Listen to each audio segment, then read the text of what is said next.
Irmãos, a graça e a paz do Senhor a todos. Vamos dar início à nossa aula. São 9h01. Nós não queremos perder nenhum segundo do nosso tempo. Vamos abrir a nossa palavra aí no livro de Salmos 119, versículo 10.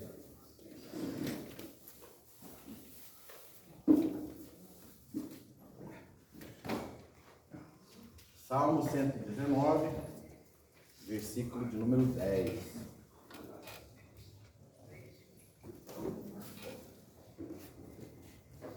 Glória a Deus.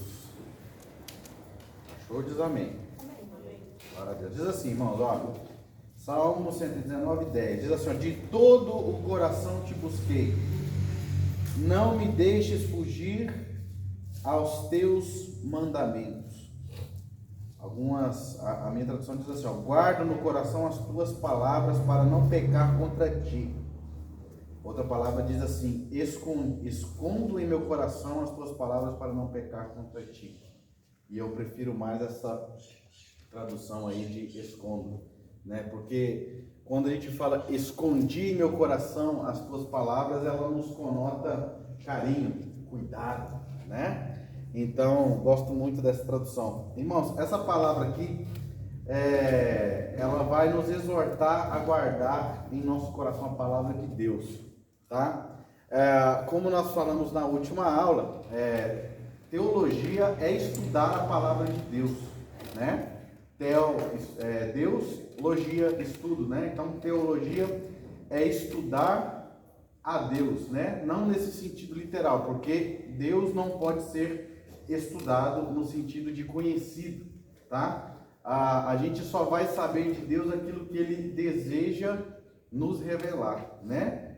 Então, a teologia é estudar de maneira sistemática, de maneira contextual, de maneira lógica, aquilo que Ele se propôs a nos ensinar, tá bom? Então, por isso, eu escolhi essa palavra aqui nessa manhã para darmos início, né? E que nós, nesse estudo nosso, nós possamos então guardar em nosso coração, né, a palavra do Senhor que estamos estudando, tá bom?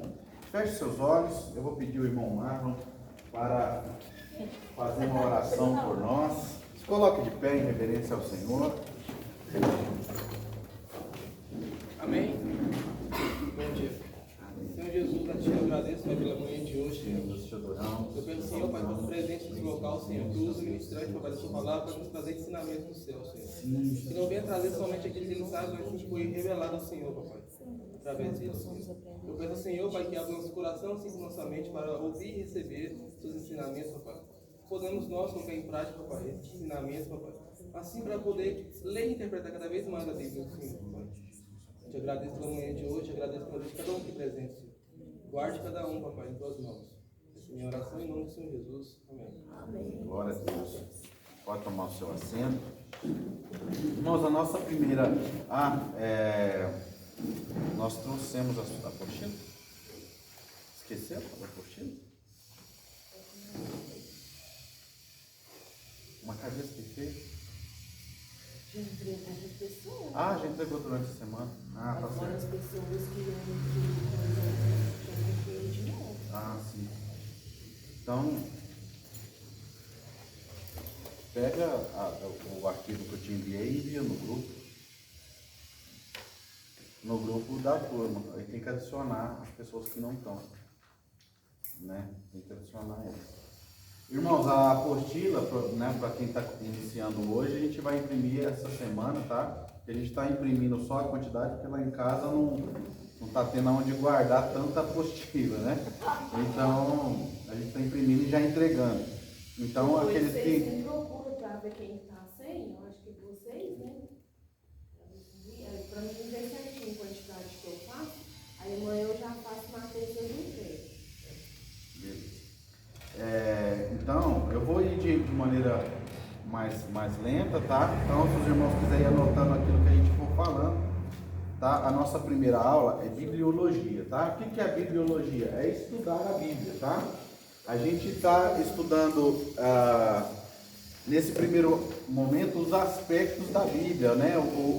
Como que ela se comporta, como que ela foi escrita, o que nós entendemos sobre ela. Quem não assinou a lista de presença, tá, irmãos? Assina lá para nós. Não fica sem assinar, que isso aí, vocês lembram, vale o ponto, né? De maneira bem rápida e sucinta aqui, eu quero relembrar o que foi falado a semana passada, lembrando que as aulas estão sendo gravadas e eu vou colocar lá no meu canal no YouTube, depois vocês acessam lá. Ainda não consegui postar lá, porque essa semana foi uma correria louca para mim, tá? Mas eu vou postar lá. Então as 2 aulas da semana passada foi gravada, essa vai ser gravada também. O áudio não está tão bom, igual eu falei, a maior dificuldade que a gente tem com gravar é o áudio, né? Mas Deus vai abençoar a gente vai conseguir se organizar. Só de maneira bem rápida, sucinta, que nós vamos passar por cima, tá? A semana passada a gente estudou até a página 8, certo? A gente deu uma conversada até a página 8 da apostila. A apostila está dividida aqui em 2. A primeira apostila, que é de bibliologia, vai até a página 27. A estratégia que eu estou usando, irmãos, para a gente conseguir estudar a apostila como um todo, eu quero passar por toda ela para você conhecê-la, tá? Eu estou dividindo, por exemplo, a primeira tem 27 páginas, eu dividi em 8. Então, a aula passada foi a segunda aula. Então, fazendo essa matemática, a gente foi até a página 8 a semana passada. Hoje nós vamos até a 12. Mas nos meus cálculos, na semana, se eu conseguir um pouquinho mais para frente hoje, eu vou ir também um pouco mais além, porque semana que vem eu quero terminar a bibliologia, as 27 páginas, passar por todo o conteúdo. Por quê? Porque eu quero dedicar 2 aulas para a gente fazer um trabalho em grupo aqui dentro da sala, tá? Para que nós possamos, em conjunto, estudar o que foi dito, né? E os aspectos que nós estamos estudando. Vou afirmar mais uma vez aquilo que eu falei nas outras vezes, tá? O meu intuito aqui é que você aprenda. Eu não quero que você decore nada, eu não quero que você fique preso a detalhes, não, eu quero que você aprenda. Então, para isso, qual que foi a minha estratégia, irmãos? Eu quero de vocês presença, né? Por isso a gente frisou tanto a questão da presença, apesar de que está sendo gravado, você não vai perder o conteúdo, porém, até mesmo para, como que eu posso dizer, para que haja de minha parte também, que eu me sinta útil, entendeu? A ideia é essa, que você, é diferente, por exemplo, eu estou com uma sala hoje cheia, né? Então, é diferente de eu dar a aula para tantas pessoas que se interessam, né? E eu dar aula para 1, 2 aqui, e o pessoal faltar, ou seja, isso para mim denota que o que nós estamos fazendo não tem valor. Então, a mesma frase que eu usei da outra vez, eu falo de novo, que as coisas têm o valor que nós damos para ela, né? Então, o que eu quero, irmãos, primeiro, é que vocês dêem o devido valor ao curso que nós estamos fazendo, ponto. Tá? Dê o devido valor ao esforço de cada um, e inclusive do professor, naquilo que está sendo feito. Eu sei que não é fácil para ninguém, todos nós temos muitas dificuldades, muita gente tem conversado comigo aí ao longo da semana, explicando a sua situação, e essa situação, essa dificuldade, né, que a gente passa por ela, é o que faz o negócio ter valor. Tá? Então, as dificuldades do nosso dia a dia é o que faz com que as coisas tenham valor, né? Igual eu comentei essa semana, eu viajei 2.000 quilômetros, mas ainda assim, mesmo cansado, nós estamos aqui hoje estudando a palavra de Deus, né? Então, isso que nós estamos fazendo é algo de valor, tá? E o intuito meu aqui, irmãos, é que vocês aprendam, tá? Então, o intuito aqui é que vocês aprendam. Então, eu pensei muito, meditei com Deus, como que eu vou organizar isso? Então, a gente vai dar 8 pontos pela presença de vocês. Vocês têm que ter no mínimo 50% da presença para ser aprovado, tá? 70% da nota. A gente vai dar 8 pontos pela presença, 12 pontos pelos resumos. O intuito do resumo também é você ler a apostila, tá? Eu estou te forçando a ler a apostila para que você realmente entenda o que está sendo falado e até mesmo para ajudar o professor. Porque se você lê o material, alguma coisa você não entendeu, a gente discute em sala de aula. Então, até uma ferramenta para mim, tá? Então, 8 pontos pela presença, 12 pontos pelo resumo. A gente vai fazer um trabalho valendo 10 pontos, então 30 pontos aqui, e uma prova valendo 70 pontos na última aula, né? Então, o nosso curso, a nossa matéria, para você ser aprovado, dentro de tudo isso, você tem que conseguir 70 pontos, 70%, tá? 70% para ser aprovado, mais os 50% de presença. Todo mundo entendeu? Beleza? Para a gente se balizar aí, tá? Irmãos, então aqui na apostila Bibliologia, o estudo da Bíblia, a semana passada a gente falou sobre algumas coisas, né? A gente viu que Deus se revela para nós de algumas formas. Como? Né? Então ele se revela através da sua natureza, né? Através da sua palavra, através dos milagres, através da pregação, né? Então ele se revela de várias formas, né? E uma dessas formas é através da palavra de Deus. Ainda usando a frase que eu dei, que as coisas têm o valor que nós damos para ela, aqui eu vou usar essa frase para que vocês entendam o seguinte: por que nós acreditamos na Bíblia e não no Alcorão? Por que nós acreditamos nos escritos dos apóstolos? São 40 autores, mais ou menos, mais de 40 autores que estão na Bíblia. Por que nós acreditamos nesses autores e nós não acreditamos nos autores do Alcorão, ou do budismo, ou de qualquer outra religião? Por quê? Devido ao valor que essa escritura tem. E qual é o valor que essa escritura tem? Um dia eu estava vendo um judeu falando, ele disse assim, que o judeu, em relação ao cristianismo, a pergunta que foi dada para o judeu foi a seguinte: por que você não se converte ao cristianismo? Por que você não acredita em Jesus? Simples assim. Por que você não acredita em Jesus? E ele falou assim: olha, primeiro, se você for estudar o Antigo Testamento, você vai ver altos e baixos do povo de Deus em relação à idolatria, né? Então, um momento o povo está firme com Deus, na palavra, aquela coisa toda, aí você vira 2 páginas, o povo cai e começa a idolatria. Então, para o povo judeu, eles têm um medo muito grande da questão da idolatria, que é um pecado terrível. E aí, idolatria, irmãos, não é apenas a questão de adorar imagens, não, é tudo que tira o foco de Deus. Então, o que eles disseram?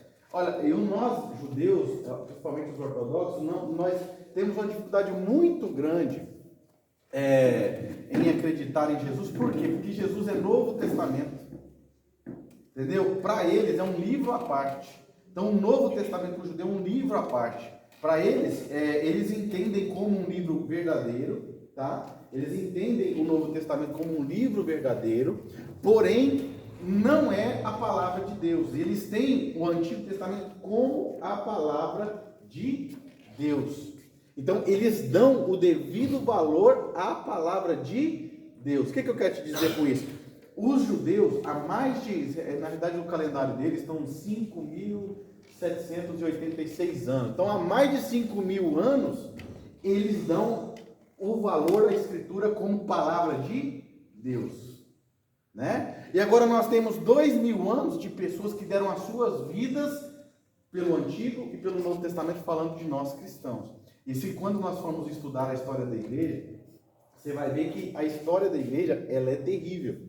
Terrível, né? A perseguição, se você acha que a igreja hoje está sendo perseguida, você vai ver quando nós estivermos estudando a história da igreja, o que a igreja passou ao longo desses 2.000 anos. É terrível. Então o povo deu a sua vida pela palavra, pelo Antigo e pelo Novo Testamento. Então nós juntamos que o povo judeu dá o devido valor, o povo de Deus dá o devido valor, e eu vou te falar mais, o próprio Alcorão dá credibilidade à Bíblia. O próprio Alcorão viabiliza o que está escrito na Bíblia. O próprio Alcorão reconhece Jesus como um profeta, não como Deus, mas o próprio Alcorão reconhece Jesus como que morreu e que ressuscitou. O próprio Alcorão acredita que Jesus ressuscitou. O que eu estou te dizendo? Nós não somos loucos em acreditar nesse livro de maneira sobrenatural. Então, a palavra de Deus é um livro sobrenatural. Então, nós estudamos, a semana passada, nós falamos que ela não contém a palavra de Deus. Esse livro que nós estamos estudando, ela não contém a palavra de Deus, ela é a palavra de Deus. Certo? É diferente de você falar, não, esse livro contém uma palavra de Deus. Eu também posso escrever um livro que contém a palavra de Deus. Eu posso escrever um livro que eu faça ali um sermão e tudo, e ali está sendo pregada a palavra de Deus. E nesse sentido, aquele livro contém. Agora, a Bíblia não contém, ela é a palavra de Deus. Nós acreditamos que ela é a palavra de Deus. Amém? Na semana passada nós falamos sobre isso. Então a prova da rebelião. Aí nós passamos aqui por todos os tópicos. Nós falamos da indestrutibilidade da Bíblia, que ao longo da história a gente vai estudar depois, que a Bíblia foi perseguida, né? Ao longo de todo esse tempo, foi queimada, foi proibida de ser lida e ainda assim ela permanece viva até hoje, ela está disponível para nós. Então Deus mantém a sua palavra, ela não é destruída de maneira alguma, apesar de ser destruída. Nós falamos sobre a natureza da Bíblia, tá? Que ela é superior a qualquer outro livro, né? Então todo mundo pode escrever um livro, mas a Bíblia ela é superior pela autoridade, por tudo aquilo, todo o valor que realmente nós damos a ela. Nós falamos que a Bíblia é um livro honesto. Honesto como? Na Bíblia ela não esconde nenhum fator, né? Sendo ele bom ou sendo ele ruim. Eu citei o exemplo de Davi derrubando Golias. Glória a Deus, Davi derrubou Golias, mas também ela fala que Davi assassinou após ter traído, né? Então assim, ele era um adúltero, Davi era um adúltero, é um assassino, e também o cara que derrubou Golias, o cara segundo o coração de Deus. Ou seja, a Bíblia é honesta, ela não vai falar apenas aquilo que nós queremos ouvir. Eu falei, por exemplo, se eu fosse escrever uma bibliografia minha, eu não seria honesto, eu ia colocar só coisa boa, não ia falar as coisas ruins, né? Para mim ser honesto, eu teria que falar para ele, não, você escreve aí, eu vou colocar no livro aquilo que você acha sobre mim, mas fala a verdade. Eu ia perguntar para meus filhos, para o pastor Arnaldo, todo mundo que me rodeia, para mim ter um diagnóstico verdadeiro e honesto daquilo de quem eu sou, porque talvez nem eu mesmo não consiga ver, né, quem eu sou de verdade. Então, nesse sentido, a Bíblia ela é honesta. E nós falamos também que ela é um livro harmonioso, tá? Como assim harmonioso? Ela é um todo, ela é um livro fechado. São mais de 40 autores, certo? São mais de 40 autores que escreveram ao longo de 1.600 anos, certo? E todos eles se conversam. A Bíblia ela é harmoniosa, então ela não se contradiz, tá bom? Então ela é um livro harmonioso. Nós falamos isso também semana passada. Falamos da influência da Bíblia. Eu vou passar aqui, irmão, depois eles dão uma olhada lá na aula passada, vou ver se eu posto hoje. Argumento da experiência, profecias cumpridas, reivindicações da própria Escritura. Então a própria Escritura, ela reivindica a sua autoridade, né? Aí aqui cita várias passagens.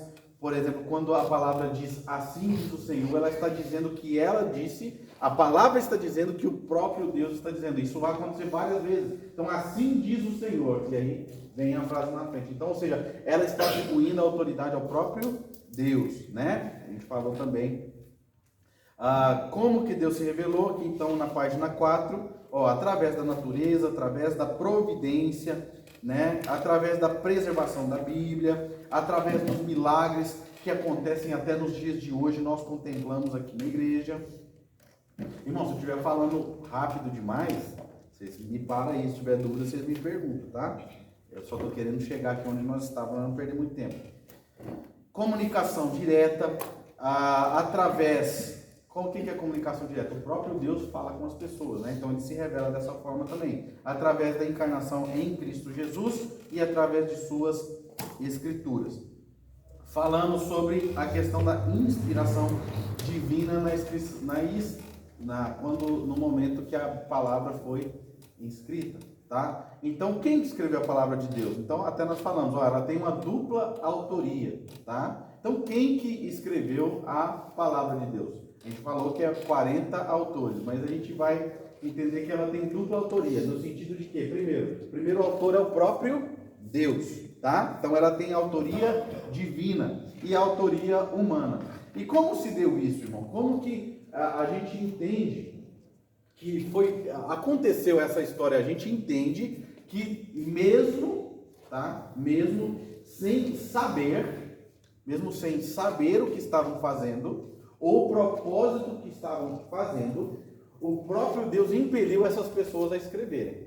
Primeiro, era um fato de que, para contar essa história, todos os reis que queriam eternizar os seus nomes, queriam escrever a sua história, né? Isso é fato. Você vai ver a história de vários reis ao longo da história, a história da China. Então tem as dinastias, o povo escrevia o que cada rei fazia, cada imperador fazia. Isso é notório, né? Então como que a gente consegue deixar o nosso nome na história? Escrevendo aquilo que nós fizemos. E a Bíblia não é de outra forma. Então Deus impele o povo a escrever a história. Sem saber o que está acontecendo, eles só escreviam, né? Com a visão deles, com o linguajar deles, com o contexto deles, tá? E eles iam escrevendo. Dessa forma é que chegou até nós a palavra de Deus. Agora, usando o contexto, usando a história, usando tudo que estava sendo passado no dia a dia daquelas pessoas, e elas iam escrevendo, Deus ia revelando o seu caráter, ia revelando o seu poder. Então você vai ver, você acha que mesmo que Moisés escreveu lá que o Mar Vermelho foi aberto apenas para engrandecer o seu nome, eu vou mostrar para todo mundo que Deus me usa e que eu toquei aqui? Não era essa a ideia. O que está acontecendo é que ele está escrevendo o que eles estão passando, né? Então o povo está passando pelas pragas do Egito e o povo está escrevendo. Olha, tem mosca para todo lado e o povo hebreu aqui de boa, né? Os filhos de todo mundo, os primogênitos de todo mundo morreu, mas os filhos de Israel não morreu. E eles só estão escrevendo. Eles não entendem o que estão fazendo. Impelidos pelo Espírito Santo, estão escrevendo. E Deus, através disso, revela a tua palavra, tá? Então, é isso mais ou menos que é inspiração. Ou seja, o povo é impelido a escrever, mesmo sem saber o que está escrevendo, ou a importância do que está escrevendo, mas lá na frente, né, a gente consegue entender tudo que Deus está querendo revelar. Tá bom? Então, inspiração, a gente falou sobre isso. Provas da inspiração, tá? Beleza. Teorias de inspiração, vocês vão ler isso aí, vamos começar na verdade aqui. Então, a semana passada, a gente falou até a página 7. Hoje nós vamos começar aqui, teoria de inspiração, tá? Podemos ter revelação sem inspiração, e podemos ter inspiração sem revelação, tá? O que é inspirado, irmão? A gente pode entender da seguinte forma. Tem algumas... Eu escrevi uma música. Em 2011, antes do meu acidente. Eu tinha até esquecido essa música, esse dia revirando o meu computador velho lá, estava fazendo backup, eu achei a música lá e até escrevi ela lá para não esquecer mais, né? Então, a música foi escrita 2 meses antes do meu acidente. E eu achei interessante que hoje, olhando para aquilo, parece que Deus estava revelando o que iria acontecer, né? Então, assim, eu passei um momento muito terrível, né? No início de 2012. Mas parece que alguns meses antes, Deus já estava me inspirando a escrever aquilo que iria acontecer, tá? Uma hora eu mostro para os irmãos a música. Todos já conhecem a história, né? Mas o que é isso? É inspiração. Certo? É inspiração. Todo mundo pode estar inspirado um dia, né? Então a gente vai ver a inspiração de Shakespeare quando escrevia lá os seus poemas, suas músicas, né? Então a gente vê músicas hoje inspiradas mesmo, que Deus usa as pessoas. Então inspiração é isso. E a pessoa é inspirada para pintar, para desenhar. Então isso é inspiração. Agora revelação é algo diferente, tá? Então é o que nós estamos dizendo aqui, que a pessoa pode estar inspirada e escreveu. Agora, é diferente de você estar inspirado e você ser impelido a revelar alguma coisa, ou seja, Deus te usar para revelar algo mais profundo. E é isso que acontece na palavra. Tá? Então o povo está ali inspirado, está escrevendo. Mas através daquilo que eles estão escrevendo, Deus está revelando aquilo que Ele quer nos revelar. Deu para entender a diferença de revelação e inspiração? Tá? Então é justamente isso aí. Então, ó, teoria da inspiração dinâmica. Afirma que Deus forneceu a capacidade necessária para a confiável transmissão da verdade que os escritores da Escritura receberam com a ordem de comunicar, né? De a comunicar, né? Aqui nós estamos falando das várias dos vários conceitos, ou seja, o que as pessoas, as teorias sobre como que aconteceu essa inspiração, tá? Então a inspiração aí dinâmica é essa, né? Que Deus foi falando e o povo foi escrevendo, tá? A teoria do ditado ou mecânica afirma que os escritores bíblicos foram meros instrumentos, né? Para escrever aquilo que Deus quis, né? A teoria do ditado, ou seja, nessa teoria o povo entende que Deus apenas ia ditando e o povo escrevendo, tá? Que o ser humano aqui não teve influência nenhuma naquilo que foi escrito, né? Estou falando teorias, não estou afirmando que é isso que é o correto, tá? Então a primeira teoria é da inspiração dinâmica, a segunda teoria, ditado ou mecânica, né? Teoria da inspiração natural ou intuição. Afirma que a inspiração é simplesmente o discernimento superior das verdades moral e religiosa por parte do homem natural. Ou seja, o homem estava passando ali e só foi escrevendo aquilo que ele achava que era o correto e o necessário, né? Aí aqui embaixo o autor ainda diz assim, ó, esta noção é mais baixa de inspiração, pois enfatiza a autoria humana ao ponto de excluir a autoria divina, né? Então, ou seja, eu vou escrevendo o que eu acho que é certo, que é moral, papapá, né? Não importando se Deus está inspirando ou não, tá? Essa a terceira teoria da inspiração, tá? Teoria da inspiração mística ou iluminação afirma que a inspiração é simplesmente uma intensificação e elevação das percepções religiosas do crente, ou seja, a pessoa está passando ali, mas Deus a impele a interpretar de maneira mais elevada tudo que está acontecendo e a escrever, tá? É a quarta teoria. Quinta teoria, inspiração dos conceitos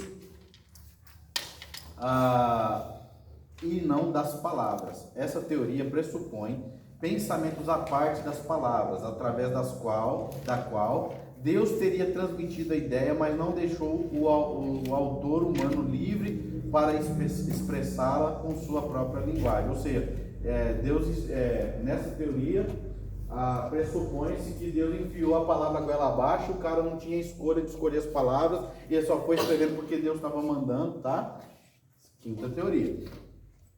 Então, por que nós estamos falando aqui das teorias da inspiração da Bíblia, tá? Primeiro, nós levamos em consideração aqui que nós entendemos que a Bíblia ela é inspirada, certo? Que ela é a palavra de Deus. Dessa forma, ao longo da história foram colocadas várias teorias de como que foi o agir de Deus e do ser humano em meio a tudo isso, tá? Isso aqui tem que estar no resumo de vocês aí depois, tá? Inspiração dos conceitos da palavra. Grau de inspiração. Aí é uma outra teoria, tá? Então afirma que há inspiração em 3 graus, né? Sugestão, direção, elevação, superintendência, orientação e revelação direta. São palavras usadas para classificar esses graus. Essa teoria alega que algumas partes da Bíblia são mais inspiradas do que outras, embora ela reconheça as duas autorias. Ou seja, irmãos, o que está dizendo aqui é o seguinte, que para quem desenvolveu essa teoria, a história está acontecendo e as pessoas estão ali escrevendo simplesmente o que está acontecendo. E aí essa teoria diz que em alguns momentos, a pessoa está passando por uma sugestão, ou seja, Deus está sugerindo a ela o que ela vai escrever. E em outro momento, além de sugestionada, ela está sendo direcionada, ou seja, os caminhos que ela está traçando, o contexto que ela está vivendo está sendo direcionada, né? A elevação, aí nesse sentido, Deus vai elevando o entendimento dessa pessoa para que ela possa escrever, né? Orientação e revelação direta, tá? Ou seja, essa é uma teoria que vai dividir esses graus, a palavra em graus de inspiração, certo? E que a pessoa, dependendo do nível que ela está ali de inspiração, a palavra é mais ou menos inspirada. É a teoria. Não estou dizendo que é dessa forma. E nem é da forma que eu acredito, né? Para essa teoria, por exemplo, em tal passagem o autor estava ali, estava meio de qualquer jeito, estava só escrevendo e tal, beleza? Não, agora aqui não, o cara estava todo inspirado e tomado por Deus. Então, ou seja, para essa teoria, em algum momento a palavra tem mais e outra menos inspiração. Não é bem aquilo que a gente entende, tá? Sétima teoria, inspiração verbal plenária. Ó, é o poder inexplicável do Espírito Santo agindo sobre os escritores das Sagradas Escrituras para os orientá-los, conduzi-los na transcrição do registro bíblico, quer seja através de observações pessoais, fontes orais ou verbais, ou através da revelação divina direta, preservando-os de erros e omissões, abrangendo as palavras em gênero, número, tempo, modo de voz, preservando desse modo a inerrância das Escrituras e dando a ela a autoridade divina, né? Nesse sentido aqui, a gente vê que Deus deixa o ser humano agir no seu contexto, usar a sua própria palavra, as suas próprias limitações. A gente vai observar isso ao longo de toda a Bíblia, tá? Que em algum momento você vai ver que quem escreveu tem uma instrução a mais, é uma pessoa mais douta, ela vai utilizar de palavras diferentes, palavras mais rebuscadas, o que denota que aquela pessoa estudou mais, tem mais conhecimento. Exemplo de Paulo, de Lucas, né? Mas a gente vai ver escritos como os de Pedro, que era um pescador, não tinha lá tanto conhecimento, mas ainda assim Deus usou. Então, nesse sentido, é que Deus vai utilizar a pessoa como ela é para escrever a sua palavra, certo? Então, aqui ele vai citar algumas características de como isso foi feito, né, por Deus. Aí, ó, a observação pessoal, né? Aí ele cita aí o versículo bíblico para eu vou até pegar aqui para nós ver algum desses aqui. Ó, 1 João 1, do 1 ao 4.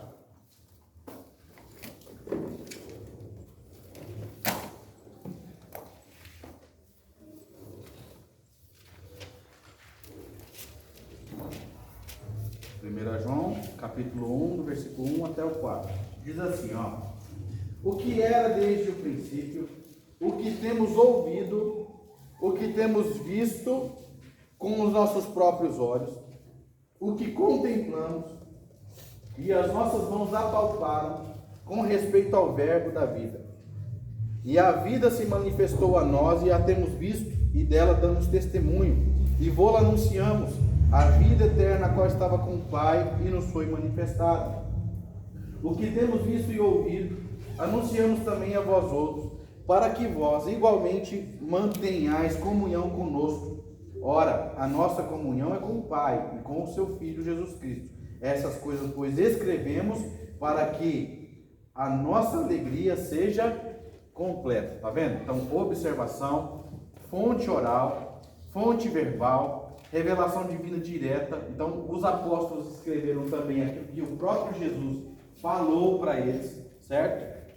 Aquilo que eles ouviam, o que eles estavam vendo, né? Então, aí vai dizer, ó, então vai manter o gênero, o número, o tempo verbal, o modo verbal, a explicação. Ou seja, irmãos, a palavra, quando nós falamos que ela é honesta, tá? Ela mantém o seu texto, a inspiração divina e a inspiração humana no seu pleno, por ser honesto, tá? Hoje, tá? A gente está vivendo um tempo de que a gente tem que ter muito cuidado com o que está sendo feito, tá? Irmãos, um conselho que eu dou para vocês, eu tenho em casa umas 5 Bíblias. Por quê? E em traduções diferentes, tá? Porque o correto é a gente estudar a palavra de Deus no seu original, na sua língua original, no grego, no hebraico, no aramaico. Por quê? Para que nós tenhamos contato direto com aquilo que foi escrito. Agora, há uma dificuldade. Como que a gente vai ter acesso a essa palavra? Certo? Como que a gente vai ter acesso ao hebraico, ao grego, ao aramaico? A gente vai ter que estudar uma nova língua, aprender aquilo ali, né? Acreditar naquilo que os outros estão ensinando sobre o grego, sobre o hebraico. Você está entendendo a dificuldade que nós temos aí da interpretação que é o correto lá no original, né? Por quê? A palavra, eu vou usar a mesma frase que eu usei a semana passada, irmão. Nenhuma palavra, nenhum texto, nenhuma situação está aqui por acaso. Nenhuma. Certo? Toda a palavra, ela é divinamente inspirada. Certo? Ela tem algum motivo de estar ali. E como que nós vamos descobrir esse motivo? Estudando o original, tá? Que é algo mais difícil pra gente, né? E por que eu citei de ter várias Bíblias? Por causa do seguinte: primeiro, para você ter mais formas de como foi traduzido. Então nós temos a NVI, que é uma boa tradução. Eu gosto muito da Revista e Atualizada, né? Que é uma ótima tradução também. A Revista Atualizada, ela traz palavras mais próximas do nosso dia de hoje, certo? A NVI eu já vejo que ela traz uma tradução muito mais literalista, algo mais genérico, assim, de maneira assim, trazendo muito para o nosso contexto. Ou seja, a Revista Atualizada, ela está mais ou menos na metade do caminho. Ela não é nem tão atual, nem tão arcaica, né? Eu tenho traduções lá em casa que usava muito a palavra que era difícil de você entender. Entranhas, né? Por exemplo, eu senti em minhas entranhas tal sentimento. Ou seja, não é uma palavra que nós usamos hoje, né? Em minhas entranhas. Você vê que é algo que está lá no original, né? Que o povo utilizava essa linguagem de em minhas entranhas. Quando fala entranha, é nas tripas mesmo, né? O seu sentimento, nas tripas e tudo. Mais ou menos aquela conotação lá de quando você está com medo daquele frio na barriga, mais ou menos essa ideia. Não é algo que nós trazemos hoje na nossa tradução. Nós falamos mais, que o seu amor está em meu coração, algo desse tipo, né? Utilizando o coração e não as entranhas. Você está vendo que ao longo que a história vai mudando, passando, o nosso entendimento, o nosso contexto cultural, a nossa forma de interpretar as coisas vai mudando. Então, algo que fazia sentido lá atrás já não faz sentido hoje. E aí, mas qual é o ponto ali, que a gente fala assim, não, até aqui está certo, passou disso, está errado. Falo na tradução, você entende? Porque existe o ditado, né, tradutor e traditório, né? O tradutor é traidor, né? Porque às vezes ele quer traduzir uma palavra. É a mesma, uma vez aqui na escolinha dominical, eu usei o exemplo da palavra saudade. Então, a palavra saudade é algo no português, é nosso. Você não vai encontrar no inglês, no italiano você não vai ter ali uma tradução, no francês. Você está entendendo? Então, saudade é algo nosso. Então, por exemplo, se eu escrevo, Robson, escrevo que estou com saudade, eu estava até lembrando, né, de quando eu entrei, eu trabalhava na fazenda, e quando eu cheguei lá, eu me deparei com um jargão da fazenda lá, que eu fiquei fora de contexto, né? Eu cheguei lá, e aí eu falei, e aí, o capim deitou? O capim deitou, meu Deus do céu. O que é isso, capim deitou? Tá vendo que é uma expressão que era nossa do Cordeiro, é deles, da fazenda? Então eu cheguei lá, e aí, o capim deitou? Como assim o capim deitou? Tá vendo que é uma expressão nossa? Como que eu vou traduzir isso para o inglês depois? Né? Então, ó, aí, na hora de traduzir, eu tenho que achar uma forma de explicar isso. Ah, como é que tá? Você está passando por alguma dificuldade? As coisas estão difíceis? É nesse sentido que é o capim deitou. Não, o capim deitou e pronto. Né? Então, assim, isso acontece em toda língua, em todo contexto, em todo momento. Agora você imagina a tradução. Tá? Então, por isso a gente ter várias traduções da Bíblia para a gente comparar elas, já que é mais difícil para nós ter o acesso ao hebraico, ao grego e ao aramaico. Você aconselharia a gente ter um dicionário bíblico? Até porque, né, quando você lê, igual você falou, tem palavras ali que você lê, mas você não sabe o sentido dela. Com certeza. A gente vai ver isso em exegese daqui a pouco, né? Mas, falando quantas horas? Já estamos acabando, né? A gente tem que ter o máximo de ferramentas possíveis, né, para a gente ter uma correta interpretação. A gente vai ver isso, Luiz, daqui a pouquinho em exegese, tá? Mas o que eu quero falar para vocês, que eu queria chegar na questão da Bíblia, é porque hoje a distorção da Bíblia, literalmente distorção, tá? Por causa dos vieses, tá? O que é isso, Robson? Você está vendo os gays, né, os LGBTQIA+, traduzindo a Bíblia do jeito deles para encaixar no contexto deles. Certo? Você vai ver os testemunhos de Jeová traduzir a Bíblia do jeito deles para encaixar naquilo que eles pregam. Eu procuro dela para entender que a linguagem é de hoje, mas aí eu vou na minha para ver se está tudo correto, porque a linguagem dessa daqui é mais certa. Exatamente. Então, o que acontece, irmãos? Essas traduções são complexas, são difíceis, no sentido assim, hoje a gente tem que tomar o cuidado, tá? De ter acesso ao que realmente a palavra quer dizer no seu original, né? Algo que foi instituído lá pelos pais da igreja é sola escritura. Sola escritura. O que é? Somente a escritura. A autoridade é da palavra. Mas como que eu vou saber qual é a autoridade dessa palavra se ela está sendo distorcida? E aí eu vou te falar um negócio. Nós estamos vivendo o tempo do fim, tá? Qual que é a nossa missão como igreja? Proteger a palavra. E nós seremos perseguidos, né? O tempo está chegando no fim.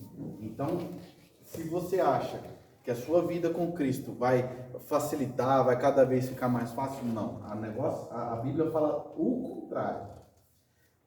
Irmãos, vocês me conhecem há muito tempo, vocês sabem como que eu prego a palavra.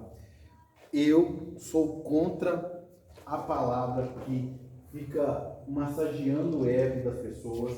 Por quê? Transformando a igreja numa igreja fraca. Irmão, nós somos guardião da palavra. Nós somos guardiões da palavra. Nós somos pregadores da palavra. Em toda a história, a palavra foi perseguida. Em toda a história, pessoas morreram por ela e a nossa missão não é diferente. Tá? E nesse sentido, por isso que eu falo, guarda o maior número de Bíblia possível, porque vai chegar o dia que não vai ser mais possível ter acesso a ela. Você vai ver em alguns países que o pessoal passa a Bíblia, eu já vi testemunho desse jeito, né? Que o pessoal, para pregar e para ler a palavra, eles partem a Bíblia em folhas e cada um vai passando a folha um para o outro, né? Para esconder ele, para ninguém ver. Por quê, irmãos? Perseguição com relação à palavra de Deus. E isso só vai se intensificar, irmãos.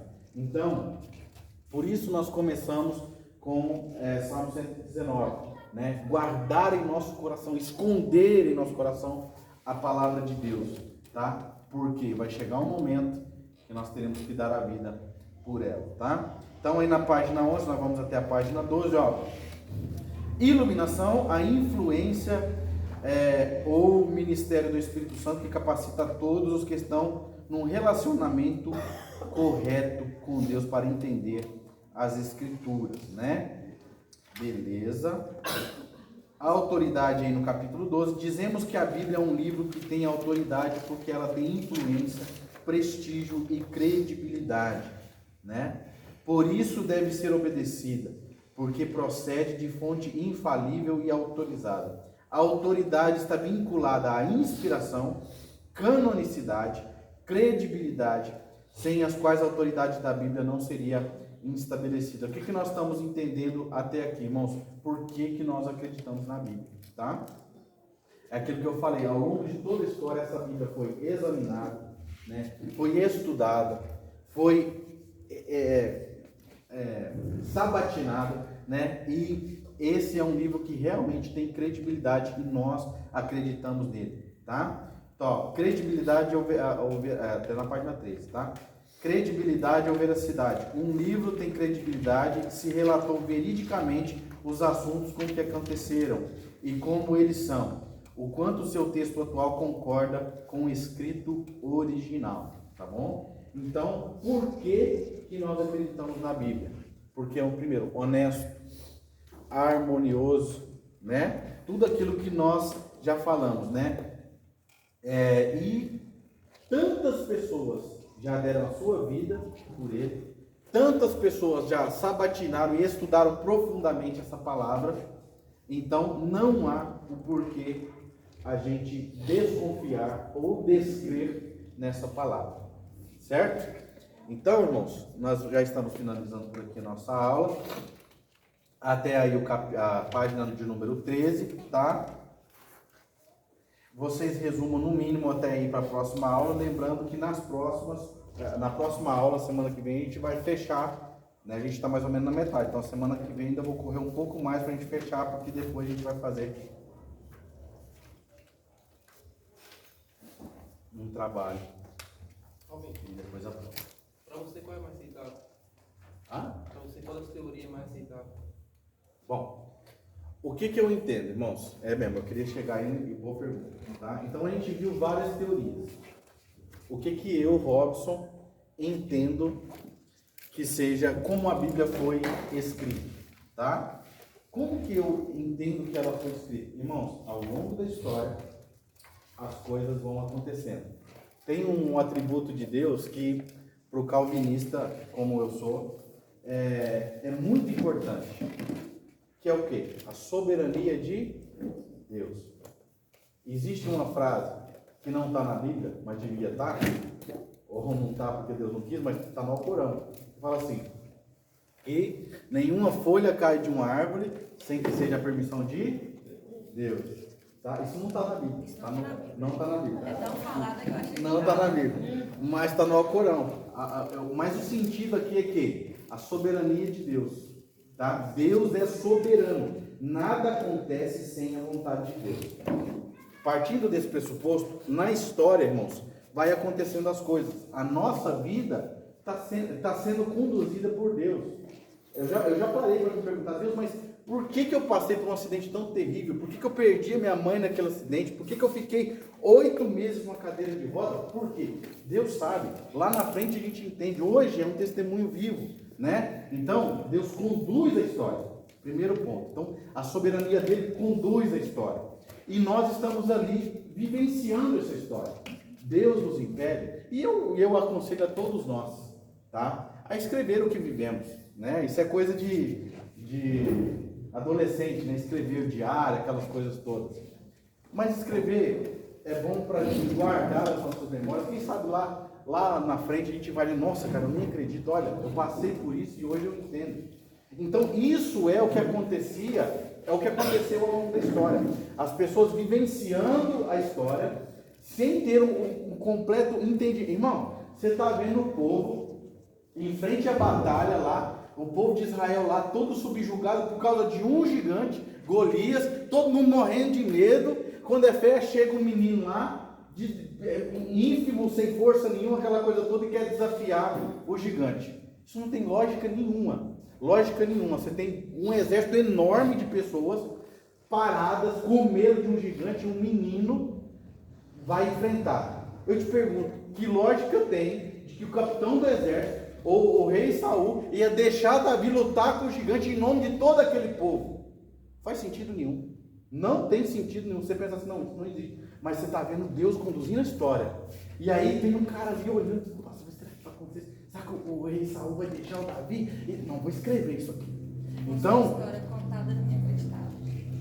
você está entendendo? Então o que acontece? Então a história está acontecendo e o povo está escrevendo, está vivenciando. Então você tem vários pontos de vista, você tem várias pessoas, tinha os escribas, né? Tinha os reis, tinha os seus escribas, que eram as pessoas que iam escrevendo. Então, irmãos, o que eu entendo? Eu entendo que Deus, com a sua soberania, impeliu o povo a escrever a palavra. Aquele povo nem entendia o que estava sendo escrito, ou nem entendia a história que estava acontecendo, o que estava acontecendo, né? E Deus, através, usando todo esse contexto, a pessoalidade de quem está escrevendo, as suas limitações, o seu contexto, e essas pessoas eram inspiradas a escrever. Então, usando o ser humano, usando o contexto, usando a história, Deus escreveu a sua palavra e se revelou a nós. É isso que eu entendo, tá? Isso para mim é inspiração. Então, a Bíblia tem, sim, 2 autores. Ela foi escrita por homens, mais de 40 autores, tá? A gente vai ver, e o nosso trabalho vai mais ou menos nesse sentido. São mais de 40 autores usando a língua hebraica em relação ao grego. É uma língua muito limitada, pobre, no sentido de que, por exemplo, no português, a gente tem expressões como capim deitor que vai denotar uma ideia. Já o hebraico não. O hebraico é material, né? Quando ia falar, tipo, o homem é forte, então ele é firme igual os chifres do boi, alguma coisa desse tipo, entendeu? Então, você vai ter uma representação para você entender melhor. Exatamente, né? Então é uma língua mais pobre, vamos dizer assim, né? Já o grego não, já é uma língua mais evoluída, né? E assim como as línguas vão evoluindo ao longo da história, tá? Então é dessa forma que eu entendo que seja como a Bíblia foi instruída e tanto escrita e tanto também, irmãos, houve vários concílios, tá? Houve vários concílios para escrever para decidir a canonicidade da Bíblia. O que é a canonicidade? Os livros que realmente compõem o cânon. Porque a Bíblia são 66 livros, a nossa. A católica tem mais alguns livros. Mas não foram só esses livros que foram escritos. Então existem vários outros livros que foram escritos. Todo mundo escrevia. E aí como que você escolhe qual livro vai e qual não vai ser tido como a palavra de Deus? Até nesse ponto eu acredito na soberania de Deus. Então teve vários concílios. O pessoal se reunia e debatia e brigava e aquela coisa toda para escolher verdadeiramente quais são os livros. Então até nesse sentido eu acredito na soberania de Deus, tá? Então eu entendo sim que a Bíblia foi inspirada por Deus, de autoria de 2 autores, do ser humano e de Deus. O ser humano nesse sentido foi usado por Deus dentro do seu contexto, de suas limitações, impelido a escrever, e Deus usando isso, a sua soberania, a sua onisciência, onipresença e tudo mais que Deus tem, né, para trazer a sua palavra que é viva, eficaz e verdadeira. E aquele dizer lá, que o povo já ouviu falar, que Jesus deixou essas escrituras escritas na pedra, isso é mentira ou é verdade? Deixou os 10 mandamentos. Os 10 mandamentos, né? O Só? restante da Bíblia. Não caberia, né? É muita pedra. Tem uma pedrona grandona. Irmão, é o seguinte, o que nós falamos a semana passada, e eu acredito nisso, tá? João 1. Vamos lá, Evangelho de João. Nós já estamos passando o horário aqui, mano. Na verdade, eu queria dar 10 minutos aqui para vocês tomarem uma água. Se vocês quiserem dar uma paradinha aqui para tomar uma água, se vocês estiverem dando uma cansada, eu quero obedecer rigorosamente nossos horários, só para vocês verem aqui. Evangelho de João 1, capítulo 1, versículo 1. Evangelho de João. O que eu acredito? Diz assim, no princípio era o Verbo, e o Verbo estava com Deus, e o Verbo era Deus. Ele estava no princípio com Deus e todas as coisas foram feitas por ele, por intermédio dele, e sem ele nada do que foi feito se fez. Irmãos, no princípio era o verbo. Verbo aqui no sentido de palavra. Eu gosto muito desse versículo, porque se a gente vê em Gênesis 1:1, no princípio criou Deus os céus e a terra. E a terra era sem forma e vazia, e havia trevas sobre a face do abismo, e o Espírito de Deus pairava sobre a face das águas. E disse Deus, haja luz e houve luz. Aí, disse. Esse disse é quem? A luz de João 1:1. É o próprio Jesus. Essa palavra que sai da boca de Deus é o próprio Jesus.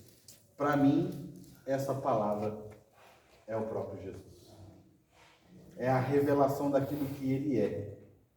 Por isso que ela não contém a palavra de Deus. Ela é a palavra de Deus. Jesus, ele não veio para trazer um recado de Deus. Ele é o próprio Deus falando, né? Esse debate ao longo da história é grande, né? Tantas pessoas já brigaram, e até hoje, né? Eu vi um debate o grupo Voz da Verdade lá, por exemplo, eles não acreditam num Deus trino, né? Então eles acreditam num só Deus, são unicistas, né? Eu tive dificuldade para colocar isso na minha cabeça. Até hoje eu tenho essa dificuldade. Porque a gente vai lendo e muitas palavras falam, tipo, de Jesus chamando ao Pai. Mas como ele chama o Pai se ele é Se ele é o Pai, Aí eu ficava com isso na cabeça e eu entendi que até ler a Bíblia é espiritual. Até você entender a interpretação, ela é espiritual. Depende de como você está sentindo naquele momento, você entender ela. Se eu estiver triste, eu vou ler uma palavra, e aquela palavra para mim vai ser triste.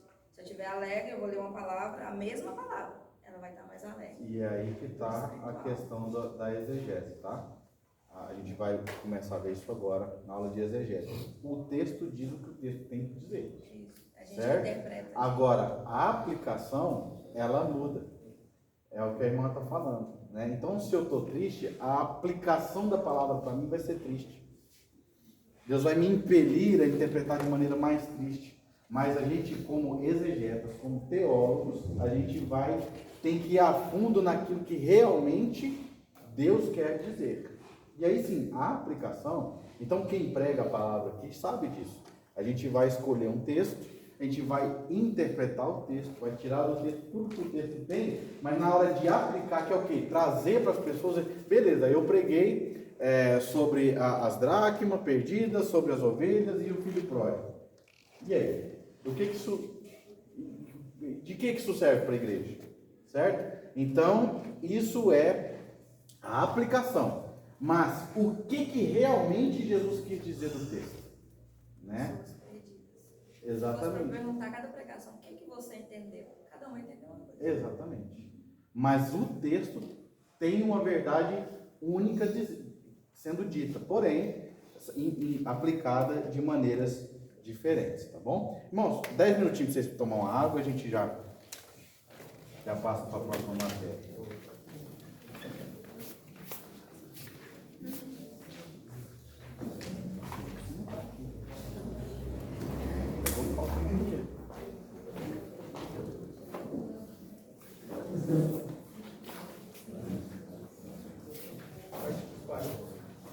Agora,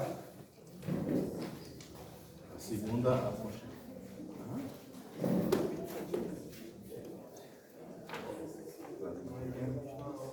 acho que assim, vamos trocar uma ideia, né? Porque vai atrasar muito tempo.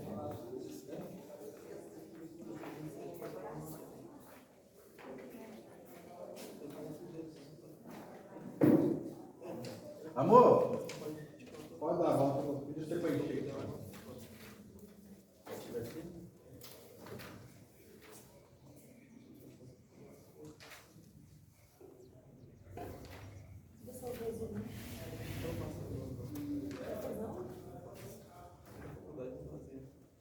Será que